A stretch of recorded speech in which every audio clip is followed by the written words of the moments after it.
Election आ रहे हैं, वो ये दावा कर रहे हैं कि साहब आप एनडीटीवी खरीद सकते हो, लेकिन सच को नहीं खरीद सकते। सच को खरीदने की किसको पड़ी है? इस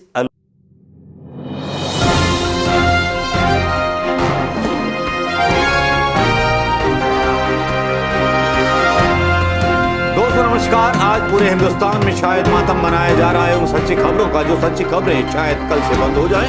हो सकता है कि एनडीटीवी के बंद हो जाने के बाद मातम और ज्यादा मनाया जाने लगे और ज्यादा भड़वापन एनडीटीवी के द्वारा फैलाया जाने लगे। जी हां, ये वो एनडीटीवी है जिसको अदानी ने टेक ओवर कर लिया है। आज रही सही उम्मीदें जब खत्म हो गई, जब प्रणव राय ने जो था इस्तीफा दे दिया। ये एनडीटीवी के सपोर्टर्स के लिए एक बहुत बड़ा झटका था। प्रणव राय और राधिका राय का इस्तीफा। अब अदानी के अंडर में पता नहीं कौन कौन से बोर्ड के नए चेहरे होंगे। वैसे बोर्ड के नए चेहरों का नाम बता दूं कि सुदीप्त भट्टाचार्य, संजय पुगलिया, सेंथिल सनैया, चेंगला बरायण को तत्काल प्रभाव से आरआरपीआरएच के बोर्ड में निदेशक के रूप में नियुक्ति दी गई है। भारतीय प्रतिभूति एवं विनिमय बोर्ड सेबी ने 7 नवंबर को 492.81 करोड़ रुपए की इस खुली पेशकश को मंजूरी दी थी। इसके जरिए 294 रुपए प्रति शेयर की कीमत से 1,67,00,000 शेयरों की पेशकश की गई। अदानी ग्रुप के चेयरमैन गौतम अदानी ने वैसे तो पहले अपने एक इंटरव्यू में कहा था कि एनडीटीवी को खरीदना एक मौका नहीं बल्कि एक जिम्मेवारी है। इस दौरान उन्होंने यह भी कहा था कि आज़ादी का मतलब सही को सही और गलत को गलत कहना है। अगर सरकार ने कुछ गलत किया है तो आप कहते हैं कि यह बात गलत है। अगर सरकार ने अच्छा किया है तो सरकार ने अच्छा किया है, तो उसको अच्छा कहने में क्या बुरी बात है? आप समझ गए होंगे। ये वही अदानी है जिसको भारतीय जनता पार्टी के शासनकाल में गुजरात में जब प्रधानमंत्री मोदी मुख्यमंत्री हुआ करते थे, अदानी को सेठ बनाया और उसके बाद जो है विश्वगुरु तो नहीं, विश्व सेठ बना दिया। भारत तो विश्वगुरु बनेगा कि नहीं बनेगा उसका तो नहीं पता, लेकिन विश्व सेठ बना दिया अदानी को मोदी जी ने। और बड़े मजे की बात यह है कि गुजरात में सबसे ज्यादा चंदा 163 करोड़ रुपए के लगभग चंदा जो है मिलता है। भारतीय जनता पार्टी को 11 करोड़ चंदा मिलता है, कांग्रेस पार्टी को 20 लाख चंदा मिलता है आम आदमी पार्टी को। तो भैया आप समझ सकते हैं ईडी आईडी का डर कितना होता है। और एनडीटीवी अब बिक गया है। बहुत सारी चीजें चलने लगी हैं, क्योंकि सोशल मीडिया पर जो रिएक्शन आ रहे हैं वो ये दावा कर रहे हैं कि साहब आप एनडीटीवी खरीद सकते हो, लेकिन सच को नहीं खरीद सकते। सच को खरीदने की किसको पड़ी है?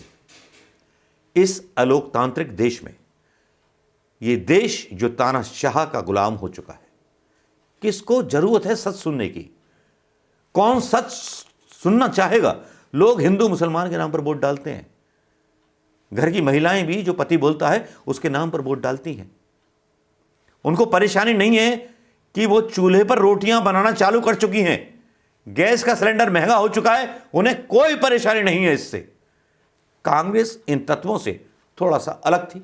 उनको लगता था कि देश के लोगों को विकास दे रहे हैं, इंटरनेट दे रहे हैं, सब कुछ दे रहे हैं, अच्छे खासा एक श्रम कानून दे रहे हैं जिसमें हम नियमित कर रहे हैं कि साहब इतनी मिनिमम मजदूरी होनी चाहिए। लेकिन इसके उलट यहां खबरों को खरीद लिया जाता है, एक ऐसे विश्वसनीय चैनल को खरीद लिया जाता है जो नेस्तनाबूद कर दिया जाता है। लगता है एक बुलडोजर घुमा दिया जाता है सच्ची खबरें दिखाने वाले एक ऐसे चैनल पर जो बात करता था उस गोदी मीडिया से अलग हट करके, जो गोदी मीडिया हम सबको झूठ रोजाना परोसता था।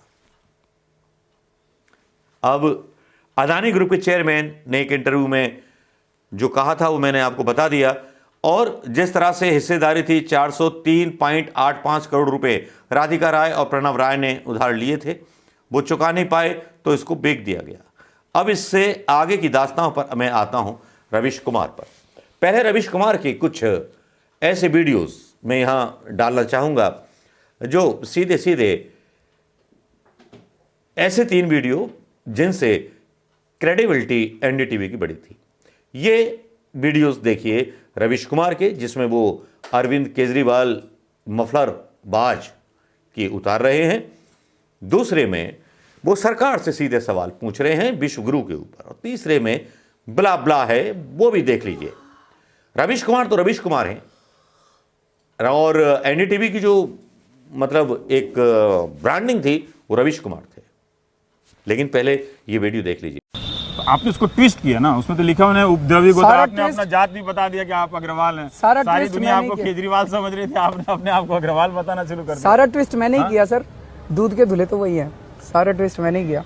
क्योंकि मैं उनसे सवाल नहीं कर रहा हूँ, उनसे जब मैं करूंगा तो उनसे पूछूंगा कि वो दूध के धुले हैं कि नहीं है। गोत्र का क्या मतलब होता है? गोत्र लिखने की क्या जरूरत थी?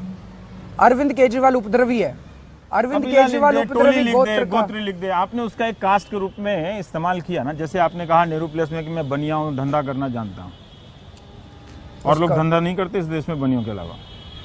मैं उसका पूरा कंटेक्स्ट बता देता हूँ, मैंने किस कंटेक्स्ट में बोला था। क्वालिफिकेशन है चीफ मिनिस्टर बनने का कि बनिया है और धंधा करना है। दुकान है कि सरकार है ये?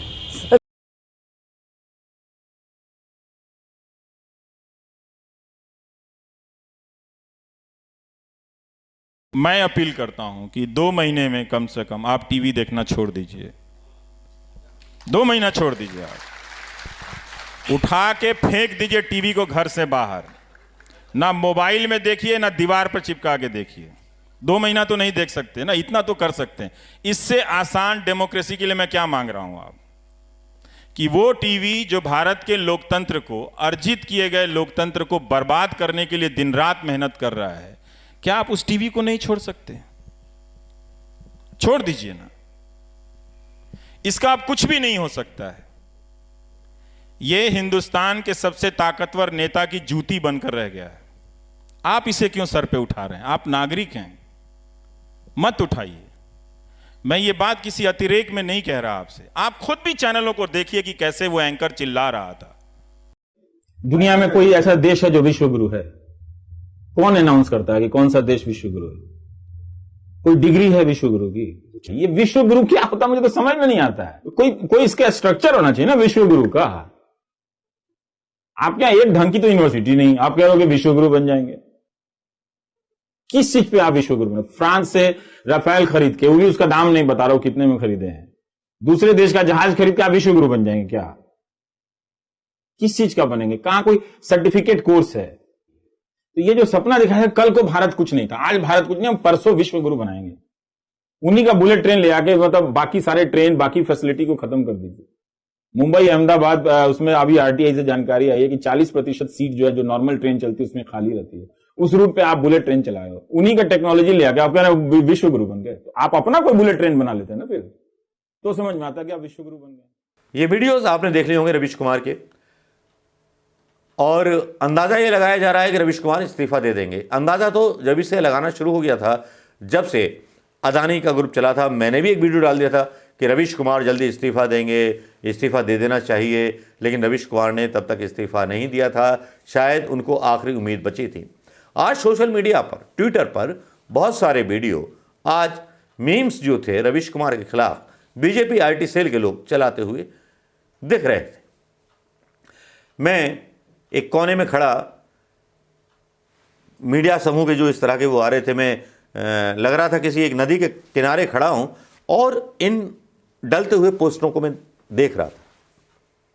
मुझे ख्याल आ रहा था कि कितना बेशर्म, कितना खौफनाक, कितना बेईमान चेहरा हो चुका है मेरे देश का, और कितने बेवकूफ़ और मूर्ख लोग शामिल हो गए राजनीतिक पार्टियों में, जिन्हें केवल राजनीतिक पार्टियों की भक्ति करने में मज़ा आता है। और मज़ा आए भी क्यों ना भाई, पैसा आएगा तो दुख थोड़ी होगा किसी को। देश से किसी को क्या लेना देना? कौन है जो इस उम्र में 15 साल, 20 साल, 30 साल की सज़ा काटेगा देश में लोकतंत्र को बचाने के लिए? कौन है जो 3500 किलोमीटर की यात्रा करेगा राहुल गांधी जैसे पागल आदमी की तरह?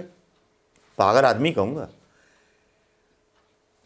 जिस देश की आत्मा और जिस देश के लोग मर चुके हों और गुलाम बन चुके हों राशन के लिए, उनके लिए राहुल का जो ये संघर्ष है ना, मुझे लगता है ये बेमानी है। ऐसे नेता इस देश में होने ही नहीं चाहिए। ये देश मोदी और अमित शाह जैसे लोगों के लिए बना हुआ है, ये देश उन लोगों के लिए बना हुआ है जो देश को खरीदना जानते हैं, जो मुफ्त की रोटी और मुफ्त की चीजें रगड़ना जानते हैं। इस देश में केवल एक हिटलर राज कर सकता है, उसका नाम है मोदी, जो उस चैनल को भी खरीद सकता है जो सच्ची खबरें दिखाता हो। और जब रवीश कुमार को निकाला जाता है तो रूबिका लियाकत जैसी बेलिवास पत्रकार ट्वीट करती हैं, एनडीटीवी पूर्ण विराम। सोशल मीडिया पर क्या क्या सुनने को नहीं मिलता। अगर ये बात मैं यहां बोलने लगूंगा तो आधे घंटे का वीडियो हो जाएगा। वो आपने देख लिया होगा, कई यूट्यूबर्स ने डाल दिया होगा आपको। लेकिन आज आप बताइए कि जो विचार मैंने आपके बीच में शेयर किए हैं वो मेरे अपने हैं, और हो सकता है कि मेरे सब्सक्राइबर्स में काफी लोगों के हों, लेकिन रवीश कुमार अगर एनडीटीवी में रहे तो वाकई अदानी की बहादुरी होगी, और रवीश कुमार एनडीटीवी से गए तो समझ लीजिए लोकतंत्र की आखिरी सांसों का गला दबा दिया गया है। नमस्कार, जय हिंद दोस्तों। कितने मिनट का होना है?